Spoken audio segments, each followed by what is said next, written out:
بسم اللہ الرحمن الرحیم۔ آج ہم علم غیب انبیاء علیہم السلام سے متعلق گفتگو کرتے ہیں اور جانتے ہیں کہ یہ عقیدہ رکھنا کتنا ضروری ہے۔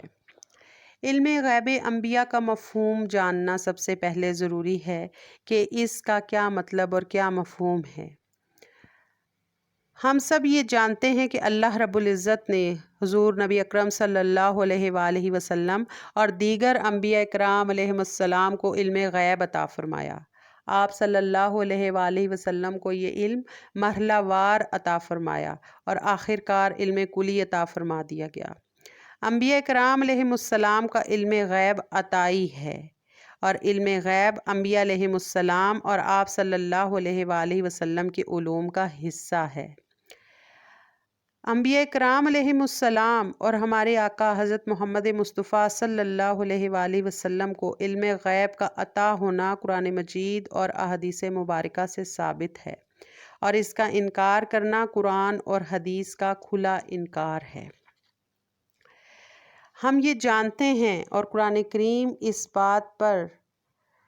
دلائل دیتا ہے کہ اللہ رب العزت نے تمام انبیاء کرام علیہم السلام کو ان کے دور کے تقاضوں اور ضروریات کے مطابق علم عطا فرمایا تھا۔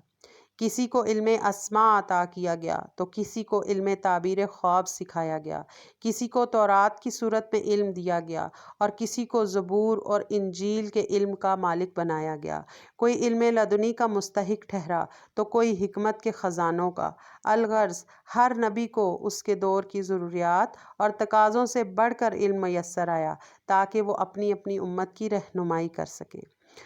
اور جب ہمارے کریم آقا صلی اللہ علیہ وآلہ وسلم کا زمانہ آیا تو آپ صلی اللہ علیہ وآلہ وسلم کو لامحدود علم عطا فرمایا گیا، کیونکہ آپ صلی اللہ علیہ وآلہ وسلم کا زمانہ نبوت سب سے وسیع ہونا تھا۔ آپ کی امت لامحدود ہونی تھی اور قیامت تک کے حالات کے تقاضے اور ضروریات پچھلی امتوں سے یکسر مختلف ہونے تھے، لہٰذا اللہ رب العزت نے آپ صلی اللہ علیہ وآلہ وسلم کو تمام انبیاء کرام سے بڑھ کر علم عطا فرمایا۔ آپ صلی اللہ علیہ وآلہ وسلم کو قرآن مجید کی شکل میں ہر خشک اور تر شے کا علم عطا کیا گیا، اور قرآن مجید کے علاوہ بھی آپ صلی اللہ علیہ وآلہ وسلم کو ہر وہ علم دیا گیا جو آپ صلی اللہ علیہ وآلہ وسلم نہیں جانتے تھے اور جو ہمارے سامنے احادیث مبارکہ کی صورت میں موجود ہے۔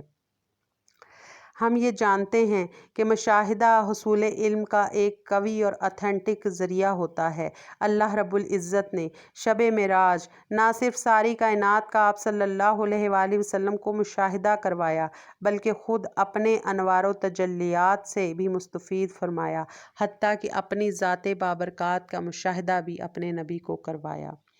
انبیاء کرام علیہم السلام کا علم غیب قرآنی آیات مبارکہ اور احادیث مبارکہ کی روشنی میں واضح ہوتا ہے۔ ہم یہ جانتے ہیں کہ اللہ رب العزت نے ہر عقیدے کے دلائل کو قرآن مجید میں نازل فرمایا ہے۔ سورہ آل عمران میں اللہ تعالیٰ فرماتا ہے، اور اللہ کی یہ شان نہیں کہ اے عامۃ الناس تمہیں غیب پر مطلع فرما دے، لیکن اللہ تعالیٰ اپنے رسولوں میں سے جسے چاہے غیب کے علم کے لیے چن لیتا ہے۔ اس آیت قرآنی کی روشنی میں یہ بات ظاہر ہو رہی ہے کہ علم غیب صرف انبیاء کرام کو عطا کیا جاتا ہے، ہر انسان کو عطا نہیں کیا جاتا۔ اسی طرح سورہ آل عمران کی ایک اور آیہ مبارکہ میں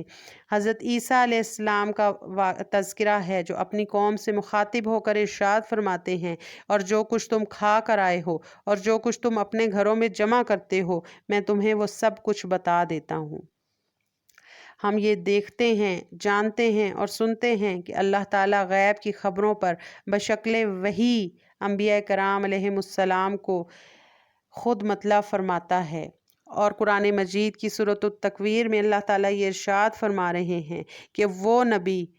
اور وہ یعنی نبی اکرم صلی اللہ علیہ وآلہ وسلم غیب کے بتانے پر بالکل بخیل نہیں ہیں، مالک عرش نے ان کے لیے کوئی کمی نہیں چھوڑی ہے۔ اسی طرح اللہ تعالیٰ ہر نبی کو اس کی امت کے احوال پر گواہ بناتا ہے اور اس کا تذکرہ قرآن مجید میں موجود ہے کہ رسول اکرم صلی اللہ علیہ وآلہ وسلم تمام انبیاء اکرام علیہم السلام اور ان کی امتوں پر گواہ ہیں، اور گواہ وہ ہوتا ہے جس نے احوال کا مشاہدہ کیا ہوتا ہے، احوال کو اپنے سر کی آنکھوں سے دیکھا ہوا ہوتا ہے۔ اور سورۃ النساء میں اللہ تعالیٰ نے اس حقیقت کو ظاہر فرمایا کہ پھر اس دن کیا حال ہوگا جب ہم ہر امت سے ایک گواہ لائیں گے، اور اے حبیب مکرم صلی اللہ علیہ وآلہ وسلم، ہم آپ کو ان سب پر گواہ لائیں گے۔ یہ آیہ مبارکہ ہمارے کریم آقا صلی اللہ علیہ وآلہ وسلم کے علم غیب پر دلالت کرتی ہے اور آپ کی شان شہادیت کو واضح کرتی ہے۔ اسی طرح احادیث مبارکہ سے بھی حضور اکرم صلی اللہ علیہ وآلہ وسلم کا علم غیب پر مطلع ہونا ثابت ہے۔ حضرت عمر رضی اللہ عنہ بیان کرتے ہیں کہ ایک روز رسول اللہ صلی اللہ علیہ وآلہ وسلم ہمارے درمیان ممبر پر جلوہ افروز ہوئے اور فرمایا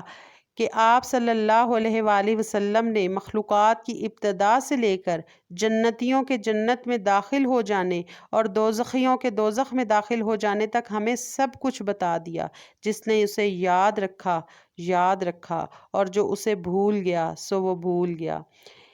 یہ متفق علیہ حدیث ہے، جس سے ہمیں یہ پتہ چل رہا ہے کہ آپ صلی اللہ علیہ وآلہ وسلم نے آغاز کائنات سے لے کر اختتام کائنات تک تمام معاملات کو اپنے صحابہ کرام کے سامنے واضح فرما دیا، اور یہ حدیث مبارکہ آپ کے علم غیب پر دلالت کرتی ہے۔ دور فتن میں دجال سے جہاد کرنے والے گروہ کی بھی آپ صلی اللہ علیہ وآلہ وسلم نے اپنی امت کو خبر دے دی، اور صحیح مسلم میں اس حدیث کو بیان کیا گیا ہے جس میں آپ صلی اللہ علیہ وآلہ وسلم نے فرمایا کہ بے شک میں دجال کذاب سے جہاد کرنے والوں اور ان کے آباء کے ناموں کو جانتا ہوں اور ان کے گھوڑوں کے رنگوں کو پہچانتا ہوں، وہ اس وقت روئے زمین پر سب سے بہتر سوار ہوں گے۔ بے شک، سبحان اللہ۔ ہمارے کریم آقا صلی اللہ علیہ وآلہ وسلم نے اپنی ظاہری حیات مبارکہ میں ہی ان تمام احوال کی خبر